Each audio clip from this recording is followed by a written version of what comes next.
I've lost my car and my home. I'm leaving for a destination I still don't know. Somewhere nobody must have duties at all. And if you like this, you can follow me. So let's go. Follow me. And let's go to the place where we belong and leave our troubles at home. Come with me. We can go to a paradise of love and joy, a destination unknown, known, known, known, known, unknown, known, known, known, known, unknown, known, known, known, known, known, destination unknown.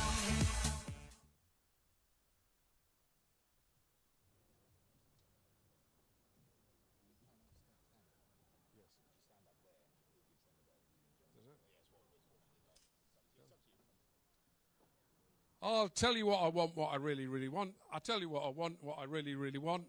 I want a reform win. Yeah. I know that sounded corny, but I'm on a Union Jack, and I'm young enough to remember the Spice Girls. I started this journey, and my wife said to me, she said, if you want to give your time, brilliant. But just remember, you're like everybody else out there. We haven't got spare cash. Yeah. So we tried to get venues today, and to be fair to the team out there, we worked our socks off.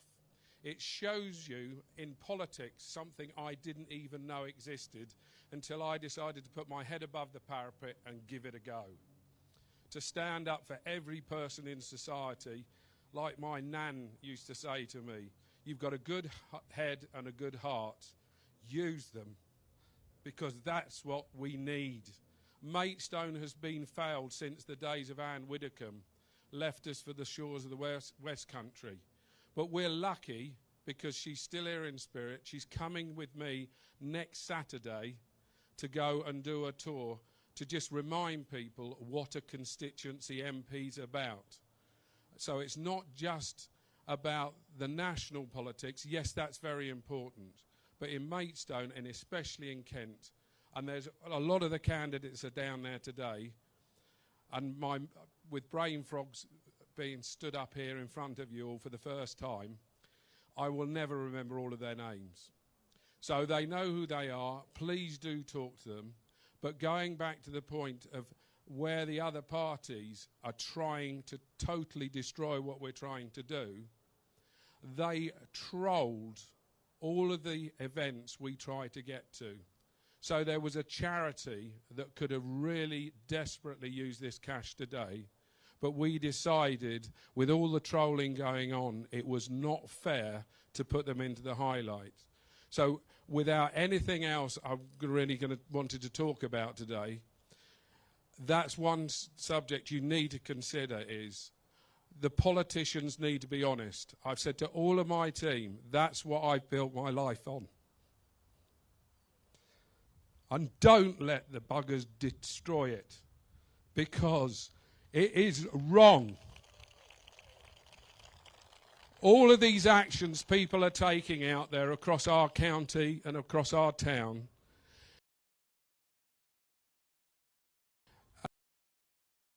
business myself, for Maidstone, for the county and for the southeast of England. And when you see the barriers, the bureaucracy, the wasted money that goes on, and it can be so simply achieved, and it can be achieved tomorrow, if you really want to. You go and talk to a lot of these, as I did up in Parliament, where you actually discuss the housing issues. And they all agree the issues, but then they go and create barriers. And it's quite simple. Forget about the masses coming over. 300,000 houses a year was the target that we needed. We've only achieved that once during the Second World War, since the Second World War. And yet there's more to come into it. All of the policies that we've got within our contract with you, read them. They're so interconnected and they're so common sense, and they can be delivered. And what's more, you add to that a proper MP. Forget the fact of politicians. People keep asking me, are you going to be a politician? No. But I'll be a damn good MP.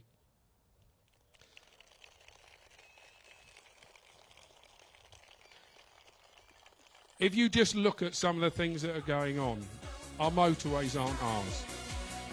And that's because money disappeared, because Cameron lost his bottle and took the money away from our lorry park so that we could actually keep our infrastructure running. You'll hear the Lib Dems telling you about, oh, we're going to do stuff about the sewerage and the water. They're my local council now, along with the Greens. The first thing they did, and two of them are candidates that sit on the borough council, to actually form the leadership, they put their own personal needs ahead of everybody else's by creating 2 new cabinet positions at a cost of around £24,000. So what does that actually say to you as a voter and a constituent, that they do that for their own needs rather than actually what is it we need? The water isn't running in a lot of things. You've heard our MP, who's woefully inadequate. Yeah, she's claimed she sorted it. All of their claims, just go through their paperwork and go back 14 years and you'll find it's achieved net zero. And that's what you're going to get with the other candidates. I know I've got my faults, I know I've got my failings, but I promise you all, none of you will get left behind. If you take a 2-minute walk from your house or your property and you see what people are living in, and then you have the audacity to hear other people are giving priority to better houses and they get taken more seriously than people that have worked and grafted for ages. So you can say, yes, Paul, you've called yourself a label, you're now right wing, but hands up. My belief is you create wealth and income to pay for things. You don't keep kicking people when they're down. If we don't release money to people, allow people to live rather than exist, and if you walk and you notice people on the streets, that child trying to get to school and there's no safe route to school, or, as one family told me the other day, their child has got to get in a taxi 8 miles each way. And don't get me started on special needs in the county. It's appalling. And I know firsthand, because of my granddaughter, that goes to a special school which the county are dumping on, and you've got people with learning difficulties being on a taxi for hours. I'm going to get told to wrap up before I get thrown off the bus, because I know you've all come to see me, really, because it's in Kent. But there is this young man, and I'll just keep an eye out for him, because I've forgotten what he looks like, because he hasn't been on telly much recently. So if Nigel Farage, it's my honour to welcome you to my bus rather than your bus, and I'd like to thank the people in the front row for making it happen. So if you would like to look behind you, there's a young man coming in.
Good morning.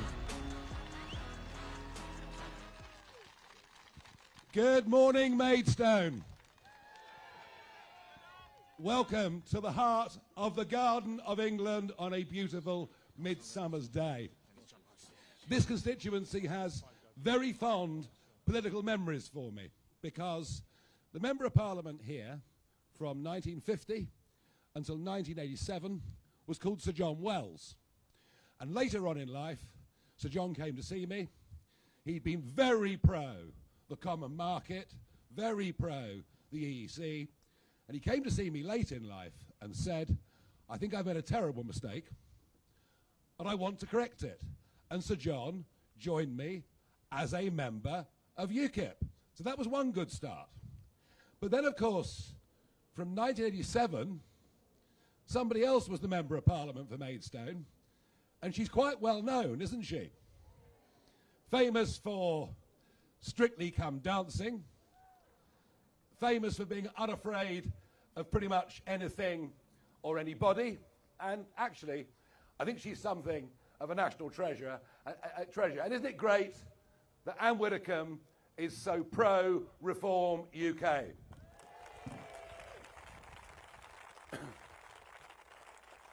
Now, this whole campaign, I've been talking about the things that matter in life. Family, community, and country. And so I want to make a little announcement about family. Yesterday was June the 23rd, the 8th anniversary of Brexit. June the 23rd is Brexit Day. It's worthy of celebration. But it was also, yesterday, my first grandchild was born. So I don't think I'm ever going to forget when his birthday is or when the Brexit anniversary is. You might have noticed that we're doing rather well. There is a momentum. We are the subject of conversation around the family breakfast table. There's more conversation about reform, about me, I guess, than there is anything else going on in this campaign. I guess that's partly because Sunak and Starmer are simply so monotone, so dull, so boring, and don't say anything particularly believable. But it's also because, as the new kids on the block, we've stunned everybody just how quickly we've leapt, and on Friday we saw the first opinion poll putting us on 20%, and it was the fourth poll in 3 days that had us lying in second place across the entire United Kingdom.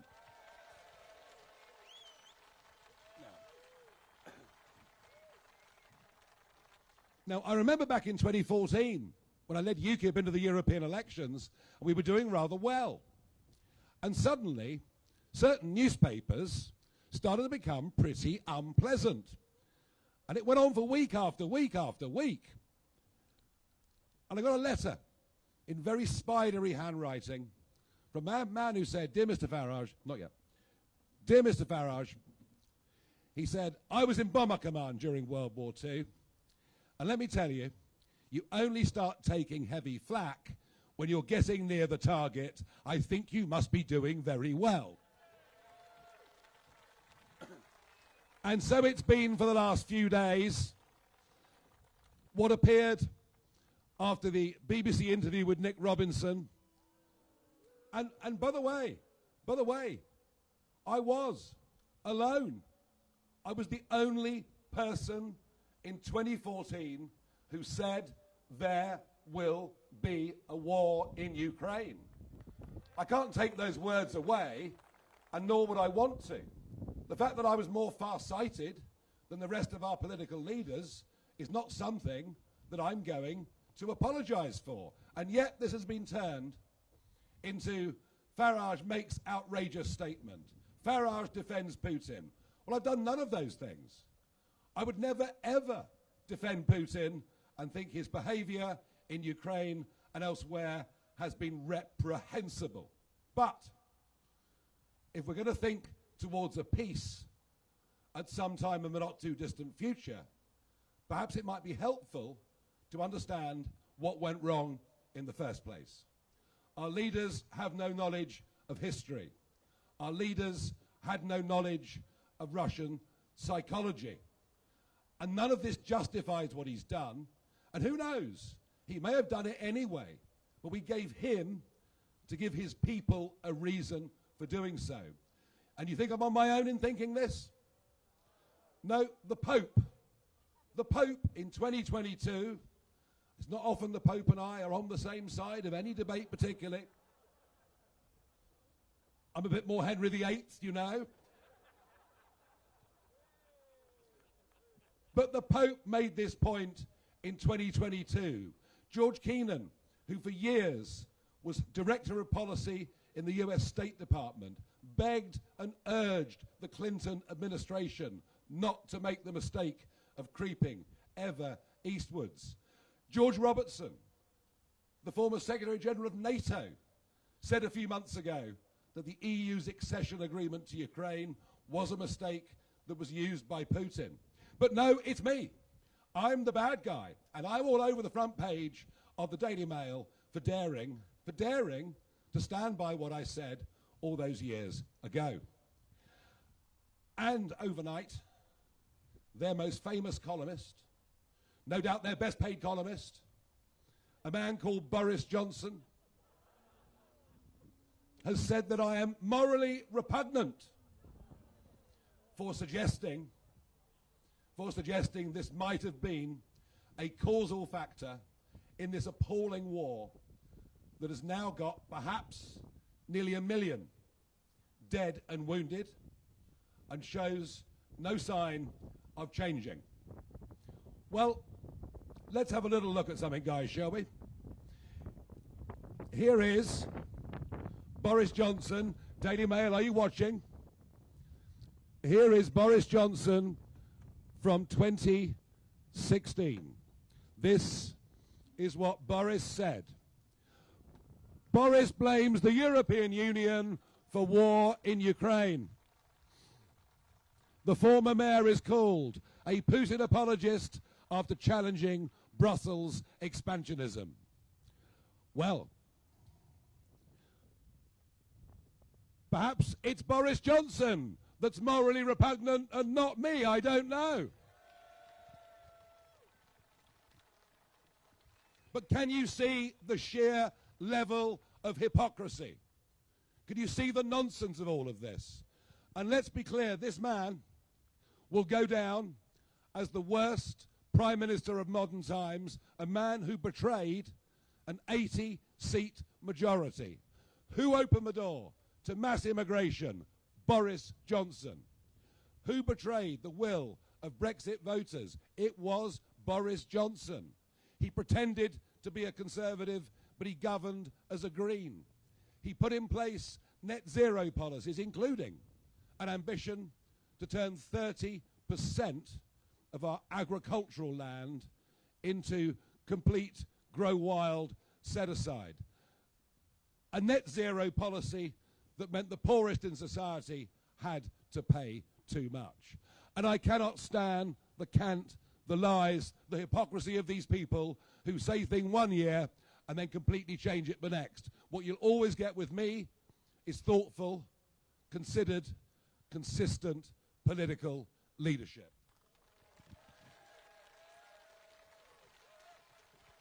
But perhaps something very important comes out of this attempt to somehow stitch me up, which, by the way, is not going to work. But perhaps something very important comes out of it, and maybe these are the most important things I'll say in the entire general election campaign. There has been virtually no debate on defence whatsoever, other than a ludicrous, we're going to bring back national service, which would only apply to 30,000 young people who would join the military for a year. There's been precious little debate on defence, precious little debate about the state of our armed forces, precious little debate about how little we still do in this country for our veterans, and precious, almost no debate on foreign policy. And I say these things this morning to you because I have no doubt that the world is in a more dangerous place right now than it's been at any point since the Cuban Missile Crisis over 60 years ago. A couple of years back, we would have thought war on a global scale was inconceivable. But we now all, don't we, harbour that doubt and that worry at the back of our minds. Since 2010, this Conservative government has relentlessly driven down the ability of our Army, our Air Force and our Navy. They have cut it back to the most stunning degree.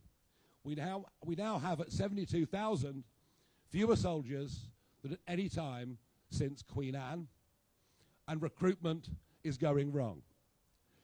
We only reached the 2% as demanded as a NATO member by fiddling the figures and putting our intelligence spending in with our military spending.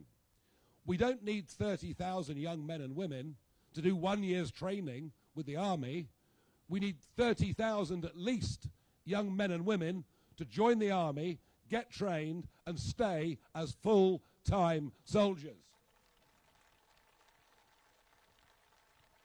And let's stop conning ourselves that somehow increasing expenditure to 2.5% by 2030, the Conservatives pledge, and Labour sort of matching it. Let's not con ourselves that that's sufficient. It isn't. If there's one area where we need increased spending up to 3% of GDP, it is defence, and we need to do it as quickly as possible. And this matters because without the Americans, NATO is nothing. And the Americans increasingly think that we are not a serious player. They've always had the highest regard for all of our forces, especially, it has to be said, our special forces. But unless we start to build up our size, America will stop taking us seriously, NATO will stop taking us seriously, and the world will be a more dangerous place. You don't get peace through weakness. You get peace through strength. You get peace through deterrence, and that matters.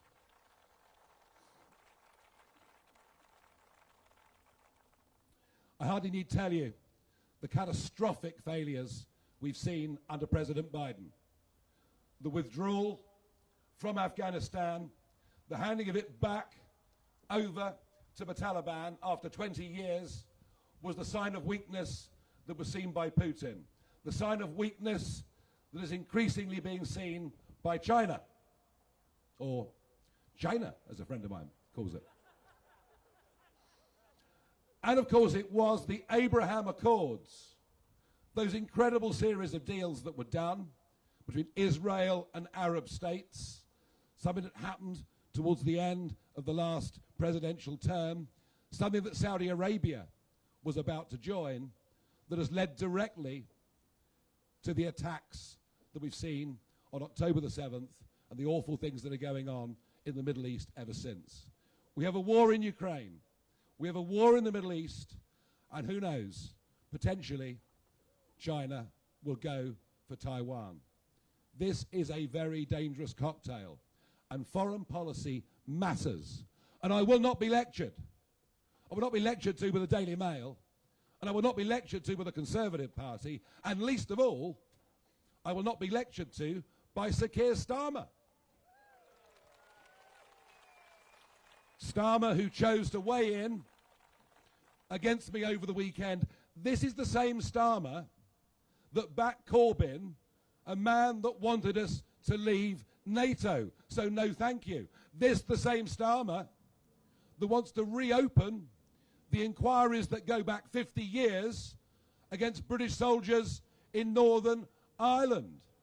And this the Starmer, along with David Lammy, who wants us to join the European Defence Union. He wants us to get closer with the European Union in terms of our military strategy, which would be a disaster as far as America and NATO are concerned. So I'll take no lectures from any of them. And just think what they've done. Think of the lies we were given over going to war in Iraq. Plain, outright lies, but supported by the Labour Party and supported by the Conservative Party at massive cost to us and the loss of hundreds of thousands of lives in Iraq. And think of the total stupidity of Cameron and at the time Sarkozy deciding that a war in Libya was a good idea.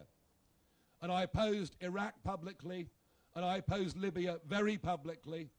The result of the Libyan war has been the creation of ISIS. They didn't even exist before the Libyan war, and no boats were crossing the Mediterranean, no boats were crossing the Mediterranean until the Libyan war, with now at least a couple of million who have crossed, and some of those, as we speak, have come up through the continent and are making their way to us via small dinghies in this country. And this, a Labour and Conservative Party that appeased Iran, freed up tens of billions of dollars for Iran, that has led to Iran funding Hamas, Hezbollah, and all of those terrorist groups. We've been led by governments who seem to think that going to war is a bad thing. Well, my voice in Parliament and my voice in the country will be that we need stronger defences, a better union with NATO. But we only go to war as a very, very last extreme. I will campaign for peace wherever it is possible.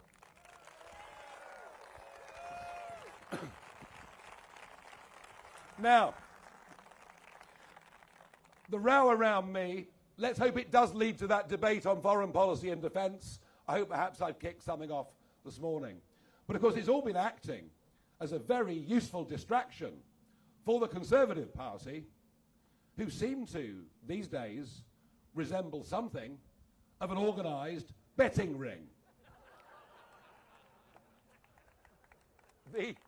The sheer level of greed and stupidity that leads people right at the heart of government, who know when the election's going to be called, to put on bets, is astonishing, but perhaps sums up the self-entitled view that this Conservative Party has after 14 years in government. There's been a fifth person named this morning, but I'll bet you that's the tip of the iceberg, because all we've seen is the Betfair data, because it's available online.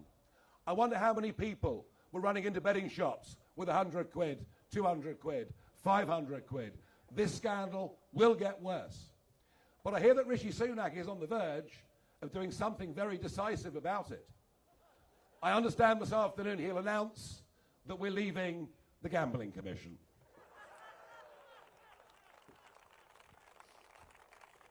And all of it, of course, is the most massive distraction from what should be the single biggest issue in this general election. I scarcely need to tell you that the British population has risen by 10 million since Tony Blair came to power. 6 million of that since the Conservatives came to power. Blair opened the door to mass unskilled labour in a way we'd never even approached anything like in the entirety of our history. And all the Conservatives have done, despite Boris's promises, is to actually increase it. Net migration, which ran from the late 1940s until nearly the millennium at 30 to 40,000 a year, is now running at nearly 750,000 a year. And yes, this should be the main topic of conversation, because the impact of that population increase is being seen on our infrastructure. It's being seen with the traffic on our roads. It's pretty obvious, isn't it? But it's also giving a younger generation an almost impossible situation. Rents have risen by 20 to 30% since 2021. It's simple: demand, supply. And so our young people who go to work find themselves spending over half their income simply on rent. And they rent or live with their parents because houses are simply unaffordable for virtually everybody. Getting on the housing ladder, unless you've got wealthy parents, is now an impossible dream. And think about this. Just because of the levels of net legal migration, we have to build a new home every 2 minutes in this country. Just think of the number of new builds all over Kent. They're springing up everywhere, aren't they? And yet they're not even meeting demand for net migration, let alone the shortages that exist. And the sheer absurdity of British-born people going in many parts of this country to the back of the queue when it comes to social housing in favour of those who've just arrived, I hardly need to tell you. So we're perfectly clear. We want an immigration policy where people come and people go, of course. And there are certainly many, many, many good, skilled people that come to Britain and give us a great benefit. But one of the problems of mass immigration on this scale hasn't just been the cost, hasn't just been the fact that it's making British people poorer, which it is, hasn't just been the impact on housing, but also the massive impact on the NHS. They tell us we can't survive without foreign doctors and nurses. And yet I've good evidence of the government paying NHS trusts £1,000 bonus a time to take on foreign nurses when British nurses that have just graduated haven't got jobs, and I've got some strong documentary evidence to back that up. I've had letters from people in Kent whose sons and daughters have achieved 3 A's at A-level but can't get into medical school because we've capped the numbers of people that go to medical school because we seem to be happier to import doctors and nurses, often from poor African countries where, frankly, they need the nurses and doctors even more than we do. And of course, you can't get a new GP appointment because there are simply too many people. And everywhere you look, you see 300 houses built on the side of this town, 500 on the side of that town. Does it come with a new GP surgery? Absolutely never.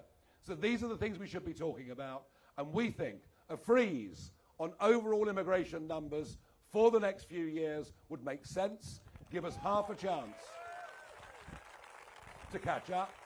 And what's amazing are the number of dependents that come. 125,000 people have come as dependents of students. I can't work it out either. And even of those who've come on work permits, the same number again have come as dependents. So we must be clear, like most sensible countries in the world, no entitlement to any benefits until you've been here for 5 years, paid your taxes and obeyed our law. And none of this is about disliking anybody. The vast majority of those that come to our country are very, very good people and often very hard-working. We just cannot live with these numbers, and we've got to start putting the interests of our own people and our own country first. But the issue I've found going all over the country, the issue that inflames people, and very often people who've come here legally as migrants, is what is happening as I speak in the English Channel. Remember, I went out 4 years ago, again and again into the Channel, to highlight what was going on, to say you might as well put a sign on the White Cliffs of Dover saying everyone welcome. We'd stop deporting people, something we were doing under Tory and Labour governments for decades. We'd stopped doing it. We'd lost our nerve. We were too frightened of a human rights court in Strasbourg. After all, it took us 10 years to deport Abu Qatada. That's the extent to which we've lost the ability to control our own borders and to choose who should stay in our country. Well, I warned that huge numbers would come. I even said there might be an invasion, which of course is the rudest word you could possibly use in BBC land. But now 4,000 boats and 128,000 people later, it does look like it's been an invasion to me. And it's mostly young men. It's 91% men who are coming from countries that are known to have terrorism, coming from countries with gang culture, coming from war zones in which many of them have been directly engaged and brutalized. These are not refugees in any normal sense of the term. And all of this has happened under the Conservatives' watch, despite promise after promise from every Prime Minister and from every Home Secretary that they would deal with it. But of course they won't. Rishi called this election because he knew the planes were not going to Rwanda. He knew it. But he told us it's okay. We've detained people. They've all been rounded up. They're in detention, waiting to go. Well, do you know that every single one of those has now been released on bail and most have absconded? No planes were going to Rwanda. So we are clear. This country must leave the European Court of Human Rights and get back its sovereignty. We must make clear that we're a very generous country. We've given refugee status to 500,000 people since 2016 alone. We're generous. We're not mean-spirited or nasty, but we need to make clear that nobody that comes via this route will ever get refugee status, and to tell the French that having given them £500 million, their navy must stop escorting dinghies across the English Channel and handing them over to Border Force, and if necessary, we will pick up people in those boats and under the law of the sea, we'll take them back to the French beaches if that is what we have to do.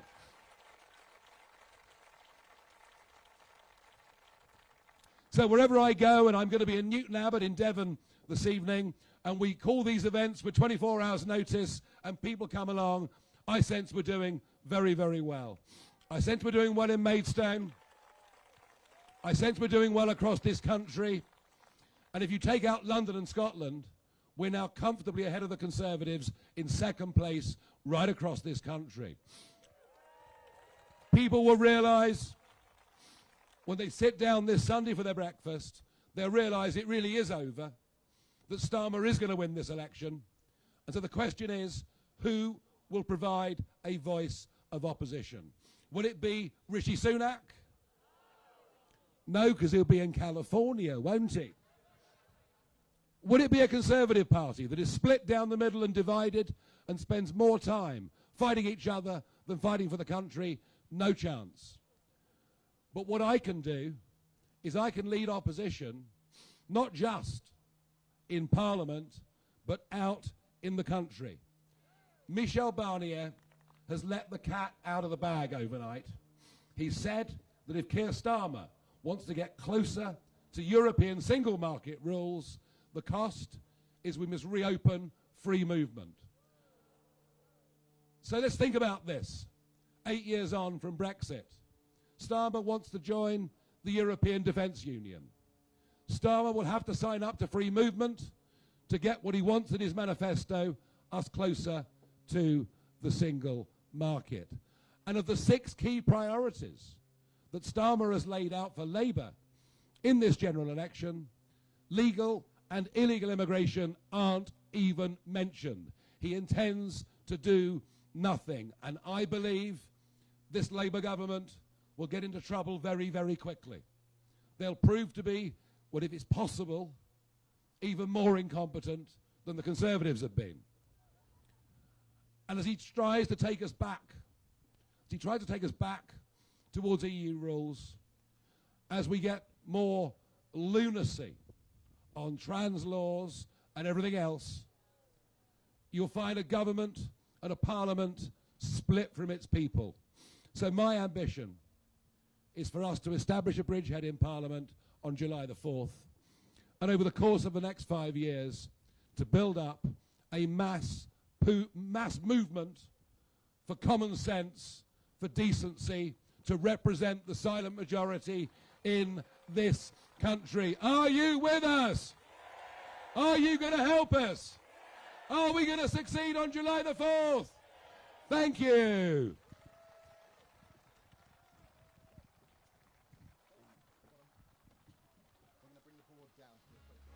Yeah.